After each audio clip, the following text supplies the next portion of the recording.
All right, shalom, shalom, shalom. First and foremost, I would love to start by giving all honor, glory, and infinite praises to Yahweh, Bahashem, Yahweh Shai, Bahashem, Rakakwadash. I want to give double honors to our apostles and elders of the great millstone that taught us the truth. Peace and blessings and salutations to the sincere Akim laboring in this truth, preaching and teaching and believing on the name Yahweh Shem Yahweh Shai. And peace and blessings and salutations to the men, women, and children that believe on the name Yahweh Shem Yahweh Shai. And I wanted to get into a quick lesson, concerning these wicked ass women, And I was watching a video that Elder Uriah did, talking about the matter of fact, I'll just grab it, just in case somebody would want to watch it. The title of the lesson was "She Only Cares About Herself: The Selfishness of Women."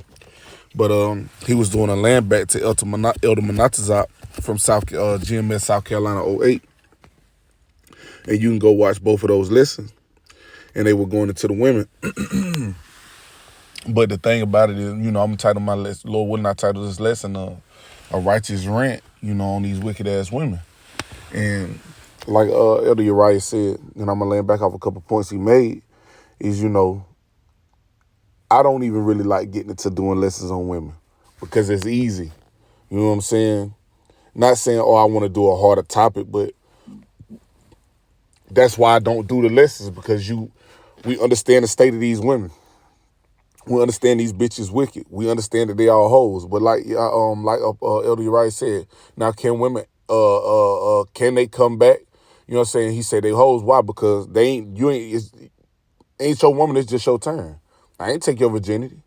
You feel what I'm saying? I'm not the only man that you've been with, and I'm not the only man that's not came inside of you. You know what I'm saying? Shit to that degree. You know what I'm saying? But can these women come back? You know what I'm saying? Humbly before Yahweh Shem Yahweh Shai and submitting under a man that the Most High has set up to do His bidding. Yeah, you know what I'm saying? Because we too committed adultery, serving other gods, going out the other ways. But the thing is the way us men have submitted to Yahweh Shem Yahweh Shai, these women will not submit. You know what I'm saying? Because the point that the elder made in the lesson was that, like we supposed to come humbly we're supposed to go humbly was it said something he said not proudly but humbly. Like we're supposed to be like, we're supposed to walk humbly for the Lord, but not proudly. And see, we've humbled ourselves to our power, Yahweh Shem Yahweh Shai. These women more humble. But that shows you that the Most High is gonna have to do something real great in the earth for these women to humble. That's like my Eve. You know what I'm saying? You got the Lord cutting off EBT and the Lord doing teeth of wild beasts, dogs attacking you, and all type of shit going on. But yet you refuse to humble, but you still run your mouth and do all this bullshit. You know what I'm saying? Not really just not too much on not the shit that's vexing my spirit, but it's just because that's the things that brothers are going through that deal with these women. And that's what Paul said. They said we'll have you have trouble in the flesh, and we're experiencing it.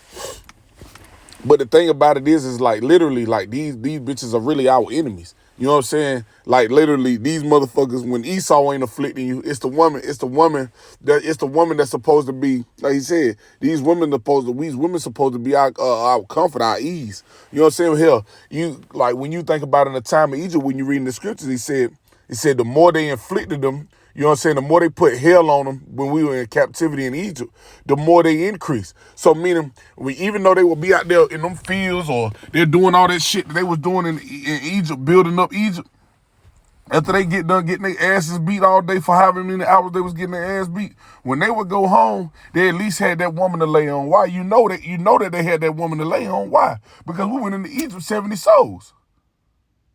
Just 70. He said the more they increase. When the Lord let us out of Egypt, I forget the exact number, but there were many of us. He said the more they inflicted us, the more we increased, meaning the more we fucked, the more we had sex, the more we dealt with the woman. But now here on this side, we catching hell when we walk out of our homes, having to pray that the Lord protect us from the enemy. Then we come home. You got to deal with this bitch. You know what I'm saying? That's why I'm gonna get some precepts. But the brother Murph said that though. You know what I'm saying? He said that's the best thing that happened. The best thing, Salakia, the best thing that can happen for you in this truth is for that bitch to leave. Because the Lord, the scriptures talk about how, I'm going to grab, Lord, wouldn't I grab it? But how hard it snares and nets.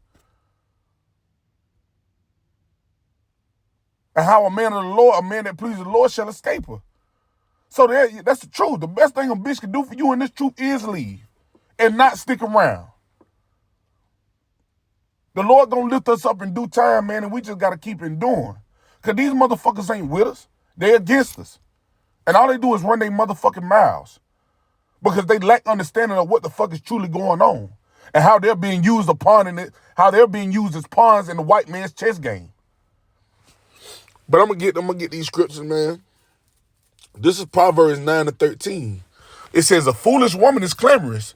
She is simple and knoweth nothing. So I'm going to bring it back. It says, a foolish woman is clamorous. She is simple and knoweth nothing. And that's the thing. They don't know shit. These motherfuckers be thinking they wise, but why? Because they got the wisdom of this world. The wisdom of this world belongs to Esau, Edom, and the devil. These other nations. And because they got some of that, they think they wise. But no, bitch, you ain't no worse than you ain't no better than these other nations that made the tumult against us. Matter of fact, I'm gonna grab it because that's what the word clamorous goes into. When you read it right, it says a foolish woman is clamorous. We're gonna stop right there. We just gonna get this word clamorous real quick. And I'll bring it back. We're gonna get this word clamorous though. It says to murmur, growl, roar, cry aloud, mourn, rage, sound, make noise, tumult, be clamorous, be disquieted, be loud, be moved, be troubled, and uproar. Right? We're gonna grab this. It says to be in a stir, be in a commotion, to be boisterous, to be turbulent. Right? I just want to grab this right quick. This is Psalms chapter 82, and I'll grab it quickly. I'll get to it. Hold on. Yeah, I'm going to grab it real quick. It's Psalms 83, Salakia. It says, Psalms 83:2, we'll get right to it. It says, for lo, thine enemies make a tumult, and they that hate thee have lifted up the head. But see, that's the thing. It ain't just these, I'm going to read it. I'm going to keep reading. For lo, thine enemies make a tumult, and they that hate thee have lifted up the head. And now let's go into the word tumult. Let's get that. It's the same thing, literally. The same exact definition that we just read in Proverbs 9:13. For she is clamorous and knoweth nothing. Now, boom. It says, they have taken crafty counsel against our people and consulted against our hidden ones. And that's you Negroes, Latinos, Native, and Seminole Indians. It says, they have come and said, they have said, come and let us cut them off from being a nation, that the name of Israel may be no more in remembrance. It says, for they have consulted together with one consent, they are confederate against thee. The tabernacles of Edom, the Ishmaelites of Moab, and the Harganese, Gebel, and Ammon and Amalek, the Philistines, with the inhabitants of Tyre. Assyria also is joined with them. They have hoping the children of Lot. Salah. When you read verse 8 in the NLT, it says Assyria has joined them too and is allied with the descendants of Lot. Interlude. So guess what? And that's Moab and Ammon. But the thing is, the point I'm making is the black bitch in the midst too. The women of our nations, they in the midst too. They're a part of this fucking tumult.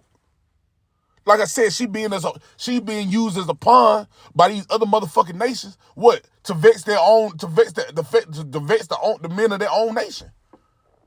Mainly the fucking black bitch. The Judite woman. This is what they doing. They confederate too. They confederate against us. That the name of Israel be no more remembrance. They don't want to come back to being Israelites. They want to continue on in a society there where they don't have to submit to the man. They can run their mouth and say what the fuck they want to say. do what the fuck they want to do, gad abroad. Why? Because those are the things that the white man has set in place for you to continue to be wicked and be the bitch that the scriptures is talking about. But hate when you call them all type of bitches. But you're the same bitch that the scriptures is talking about. We gonna grab all of it. Because they ain't with us, they're against us. But see, that's why we just got to keep it doing and keep fighting that good fight of faith. Because the scriptures say, set a mark upon them that sigh and cry for all the abominations that'll be done in the midst thereof. That's a part of the fucking abominations. Our women not being with us, not listening, out of order, unruly, running and yapping at the mouth. In other countries, man, they keep out some of our cousins. That shit get you locked up or beheaded. You got a bitch out there in Dubai running her mouth and they locked their ass up because she was loud, clamorous. Probably had other women out there looking at her crazy like, what the fuck is she doing? Does she know where the fuck she at? And that's how it's going to be. When the Lord come and set order back in the world, it ain't going to be none of that shit. I'm going to go back to the verse. This Proverbs, chapter 9 and verse 13. It says, a foolish woman is clamorous. She is simple and knoweth nothing. She's simple and knoweth nothing. They don't know shit. They just run their motherfucking mouths.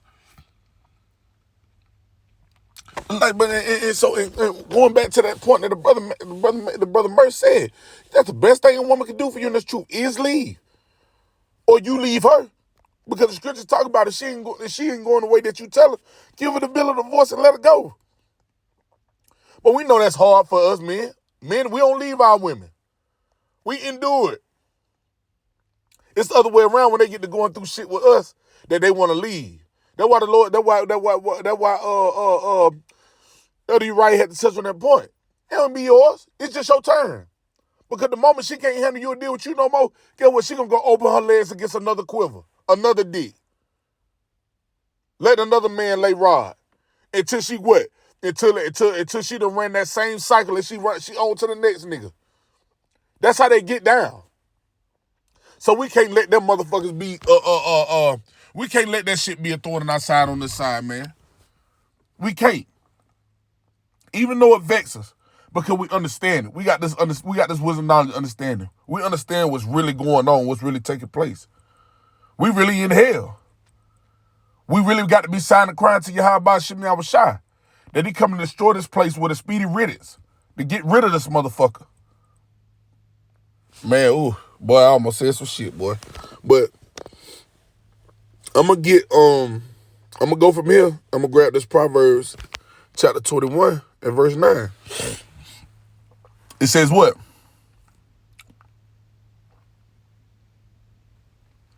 This Proverbs 21 and 9. It says, it is better to dwell in the corner of a housetop. It is better to dwell in the corner of a housetop than with a brawling woman in a wide house. I'm going to read it in the NLT. It says, it is better to live alone in the corner of an attic than with a quarrelsome wife in a lovely home.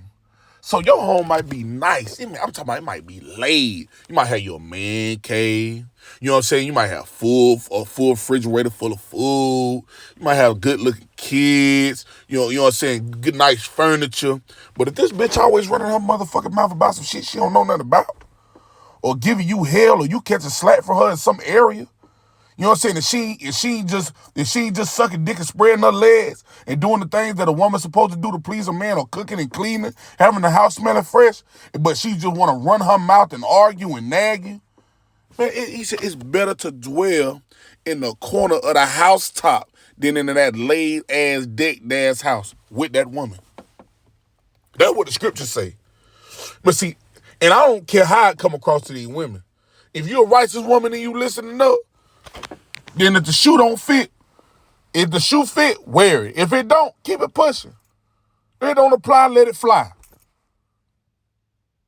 But to these wicked ass women that's in this world, especially if they are Negro, Latino, Native American, Negro descent, they Israelites, and they ain't in order, and they giving me hell, especially a man of the Lord, and they ain't in order, or they getting ready to pay for it.